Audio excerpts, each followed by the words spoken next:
السلام علیکم ورحمۃ اللہ وبرکاتہ۔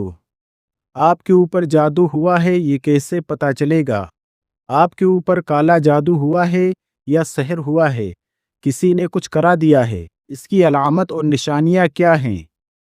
آج ہم آپ لوگوں کو 10 ایسی نشانیاں بتانے جا رہے ہیں جن سے آپ یہ اندازہ لگا سکتے ہیں کہ آپ کے اوپر کالا جادو ہوا ہے یا آپ کے اوپر کسی نے کچھ کرا دیا ہے۔ اور جب یہ نشانیاں آپ نوٹ کر لو تو پھر اس کا علاج کیا ہے وہ بھی میں آپ لوگوں کو بتاؤں گا۔ پریشان ہونے کی ضرورت نہیں ہے۔ تو آئیے جانتے ہیں کچھ نشانیاں جن کے ذریعے ہم پتہ لگا سکتے ہیں کہ ہمارے اوپر یا کسی کے اوپر جادو ہوا ہے یا نہیں ہوا ہے۔ یہ نشانیاں ہیں جن سے ہم آئیڈیا لگا سکتے ہیں اور پھر اپنا علاج بھی شروع کر سکتے ہیں۔ نمبر 1، بیمار ہونے کے باوجود رپورٹس کا ٹھیک آنا۔ دوستو، ایسا ہوتا ہے کہ بیماری ہوتی ہے، مسلسل بیماری چل رہی ہے، اچھے سے اچھے ڈاکٹر سے ہم علاج کرا چکے ہیں، لیکن رپورٹ ساری نارمل آتی ہیں اور بیماری ٹھیک نہیں ہو رہی ہے۔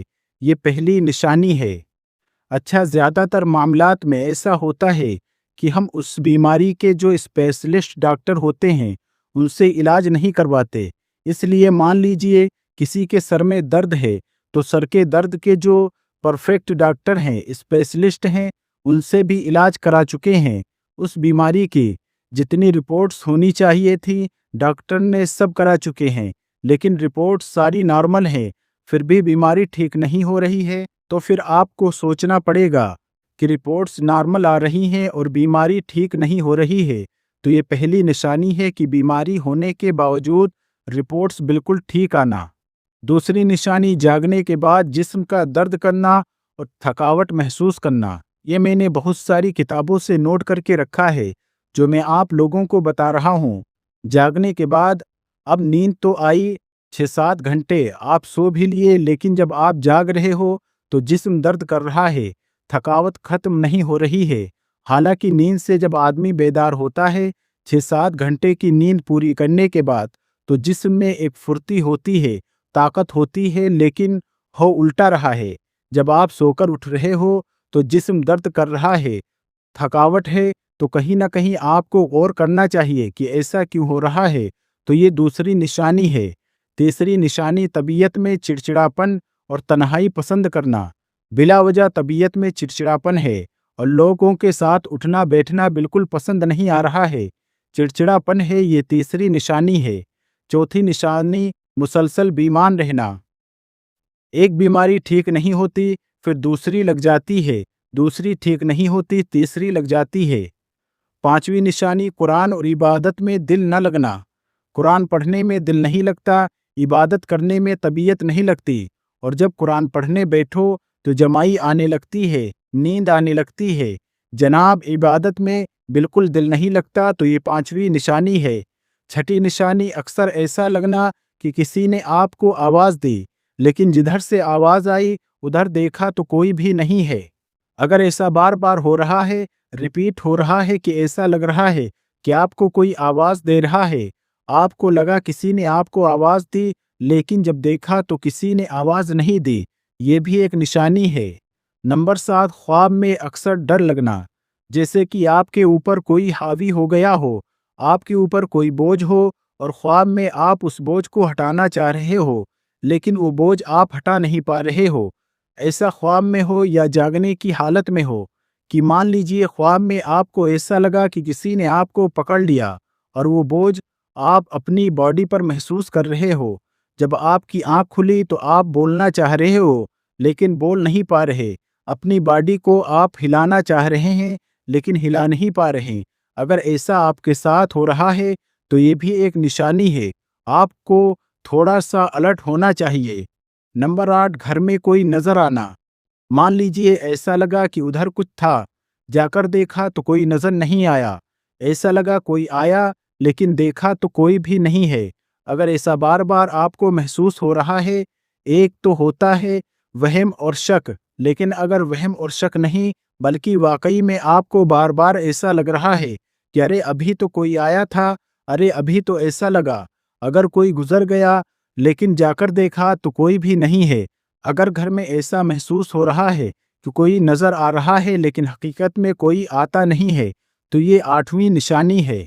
9ویں نشانی گھر میں دہشت، ایک ڈر والا ماحول رہنا۔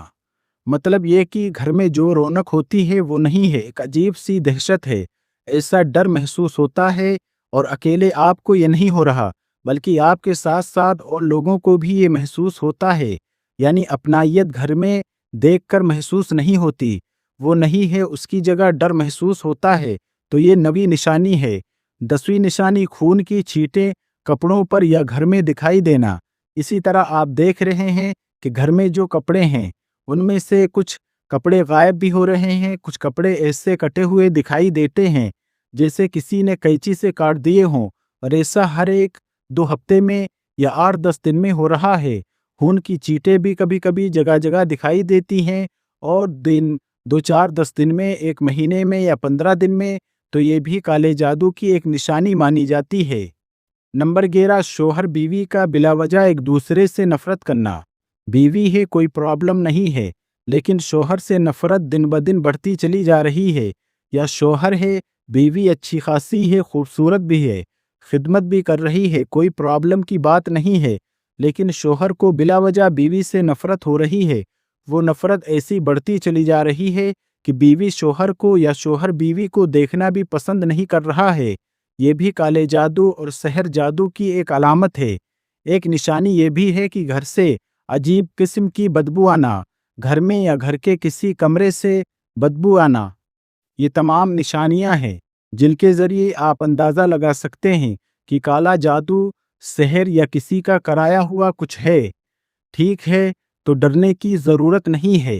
اب یہ نشانی میں نے بتا دیں، اس کا مطلب یہ نہیں کہ آپ ڈر جائیں، گھبرا جائیں یا ٹینشن میں آ جائیں۔ اچھا، ایک نشانی اور یہ رہ گئی، سر میں مسلسل درد رہنا، کندھوں کا بھاری رہنا۔ مان لیجئے کسی کو ایسا لگتا ہے جیسے اس کے کندھوں پر کوئی بوجھ رکھا ہوا ہے، آنکھوں کا بھاری رہنا اور پوری باڈی پر ایسا محسوس ہونا جیسے کوئی بوجھ رکھا ہوا ہو۔ یہ تمام چیزیں ہیں جو کالے جادو کی نشانیاں ہیں۔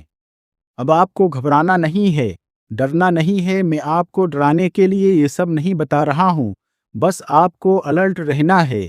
اور اس کے لیے آپ کو کیا کرنا ہے؟ ایک تو آپ باوضو اور پاک صاف رہنے کی کوشش کریں، کیونکہ ان اللہ یحب التوابین و یحب المتطہرین، اللہ تعالیٰ توبہ کرنے والوں کو پسند فرماتا ہے اور پاک صاف رہنے والوں کو بھی پسند فرماتا ہے۔ تو آپ پاک رہیں اور صاف بھی رہیں۔ ٹھیک ہے، جب آپ پاک صاف رہنے کی عادت بنا لیں گے، اب کیا کرنا ہے آپ کو صبح شام کی جو دعائیں ہیں جیسے کہ تینوں قل اور آیت الکرسی، انہیں صبح شام پڑھ کر اپنے اوپر دم کرنا ہے۔